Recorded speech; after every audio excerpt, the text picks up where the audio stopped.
Alright guys, so in this part of the video we're going to take you through tuning the amplifiers specifically to your Toyota 4Runner. This is the same process from 2010 to 2017. Alright guys, so before we actually start the tuning process, let me go over a couple things we need to prep ahead of time. Alright, first thing we're going to do is go over the list of things we need. Number one, we're going to need to download the test tones from our website. Really important, make sure you put them in proper order. Here you can see we've got the 1 kilohertz, the 50 hertz, the 63, and the 80. We were not going to be using the 63 hertz, but anyhow, just make sure you burn them in order. The 1 kilohertz is going to be used for tuning your speakers. The 50 hertz is going to be used for tuning your subwoofer, and the 80 hertz is going to be used for tuning your high and low pass filter. Next thing you need to do is get yourself a digital multimeter.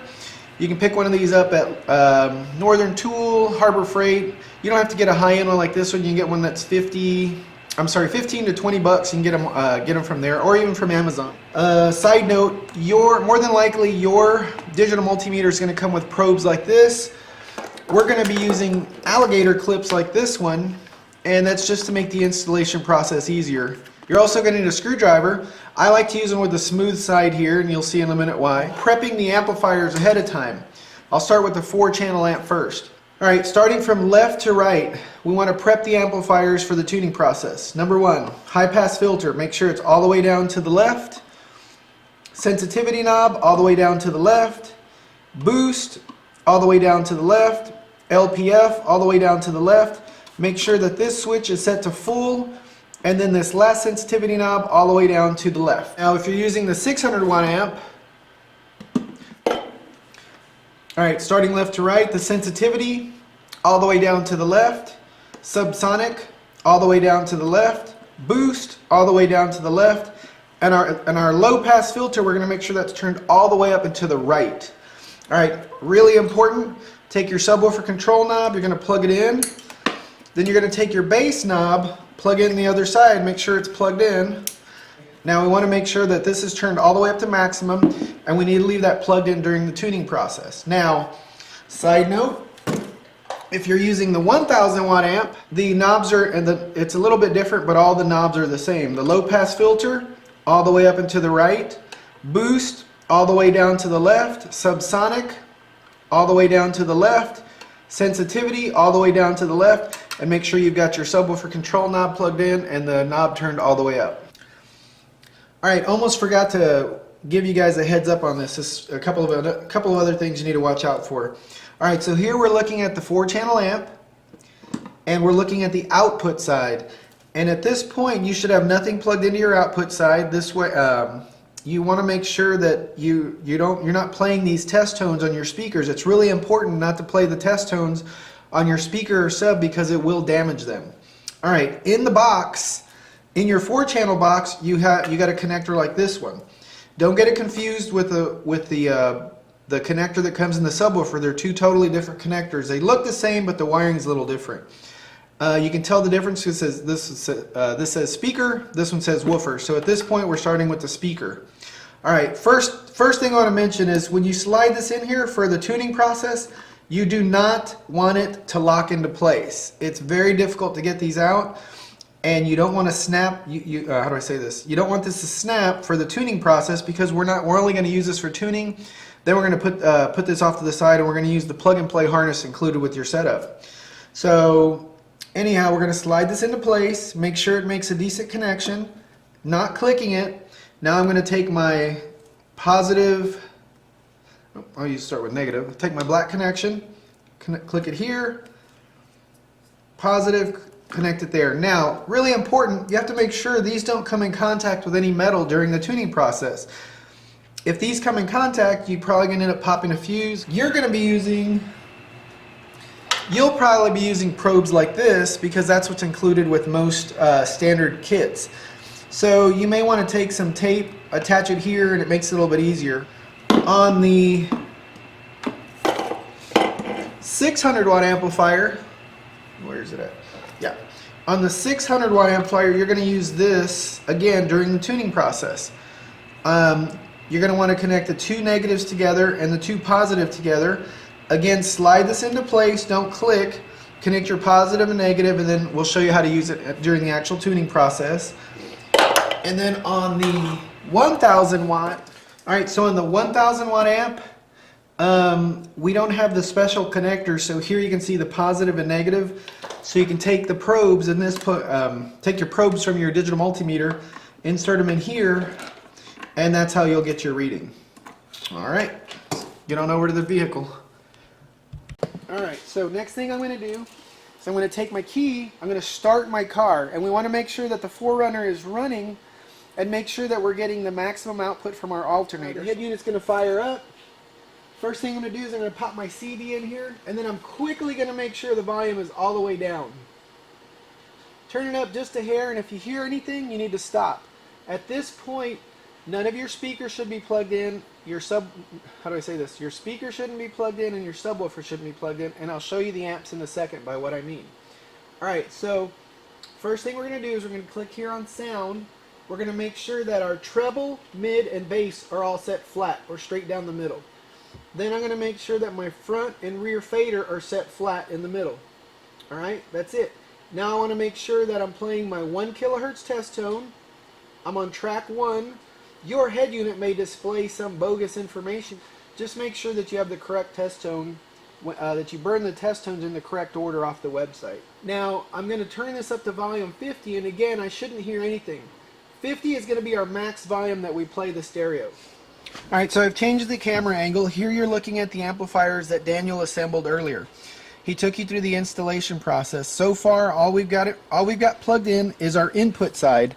Here you can see the blue connectors going into the input side of the amplifier.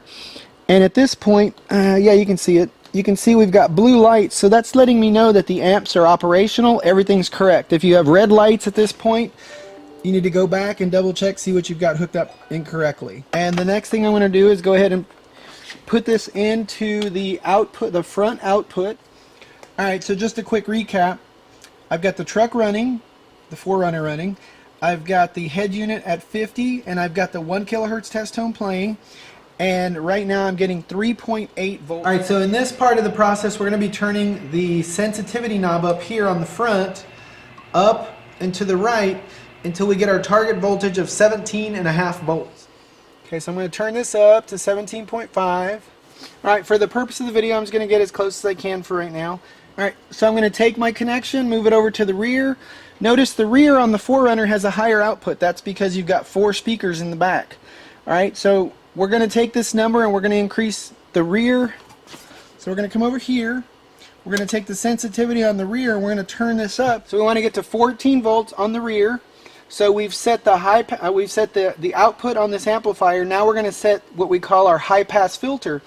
So I'm going to switch my test tone. So I'm going to switch my track here to 80 hertz. Right. I'm going to put this back. I'm going to take my connector, move it back to the front. How to tune TXD6001. Alright, so this takes me to our page on how to tune. I click here. Alright, so what we want to do now is I'm looking at my high pass filter calculator, and it's asking me to put the voltage displayed on my DMM, that's my digital multimeter. So I'm putting in 25.63, and here it's calculating 18.12. So what I'm going to do next is I'm going to take my high pass filter knob here, and I'm going to start turning this up until this number says 18.12. I got pretty close there. Again, you're not going to get it exact and it will fluctuate just a hair, but get as close as you possibly can. And that's it. We've tuned this front amplifier. Now we're going to move on to the subwoofer, we've tuned the 4-channel amp. Now we're going to tune the subwoofer amp. So I'm going to switch to the 50 hertz test tone. Again, make sure I'm at 50. I plug this into my amplifier. I'm going to take the sensitivity knob. I'm going to start turning this up until this says 34.5. Alright, so the next thing I'm going to do now is I'm going to switch to the 80 hertz test tone, or I've got the 80 hertz test tone playing. Now, again, I'm going to take my sensitivity knob, which is turned off, I'm sorry, not my sensitivity, my low pass filter, So can I see that? Yeah, my low pass filter, which is turned all the way to the right. We're going to start turning it to the left until we get to our target voltage of, looking for 19.93. And again, I'm on the same page that we were just at on the TXD6001 low pass filter calculator. I put in my original voltage of 34.52. My target voltage is 19.93. So, alright, so for the purpose of the video, got as close as I could.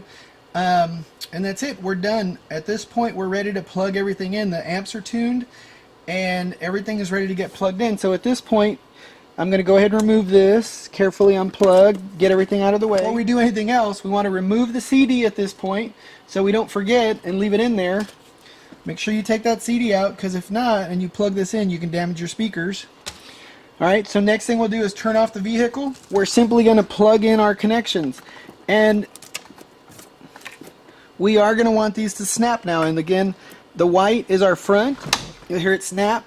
And they do take a little bit of force to get them in there. Same thing with the rear. Snap.